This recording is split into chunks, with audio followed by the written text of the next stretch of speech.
স্বপ্ন না দেখলে কখনো সফলতা আসে না। আমাদের প্রথমে কি বুঝছো, স্বপ্ন দেখা দরকার, স্বপ্নের সাথে বুঝছো জেদ করা দরকার। যে ব্যক্তির দেখবে জেদ নাই, স্বপ্ন নাই, তার জীবনে কোনো সফলতা নাই। যতটুকু পাইছে ভুল করে পাইছে। আর যাদের জীবনে সফলতা আছে তাদের জেদ আছে, জেদের সাথে ত্যাগ আছে। ঠিক আছে? তো এই তিনটা জিনিস যদি থাকে তাহলে সফলতা দেখবা তাড়াতাড়ি আসতেছে। এই তিনটা জিনিস যদি না থাকে তাহলে দেখবা হচ্ছে না, কোনো জায়গায় যে আটকাই যাচ্ছ।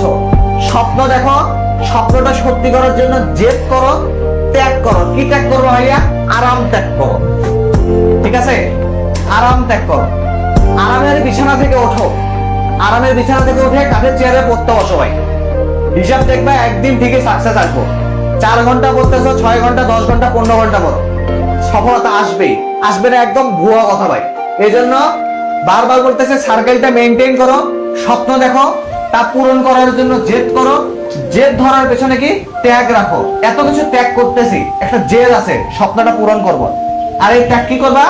আরামের বিরাম ত্যাগ করবা, বিলাসিতা ত্যাগ করবা। ইনশাল্লাহ একটা সময় যে জীবনের এই যে কাঙ্ক্ষিত সফলতা না, এটা তোমার কাছে আসবে, এটা তোমার কাছে আসবে।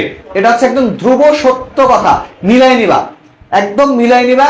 আজকে থেকে তোমাদের সামনের পরীক্ষা আছে, যে কোনো পরীক্ষা আছে, জীবনের যে কোনো পরীক্ষায় এই সার্কেলটা মেইনটেইন করলে দেখবা সফলতা আলটিমেটলি তোমার কাছে আসছে।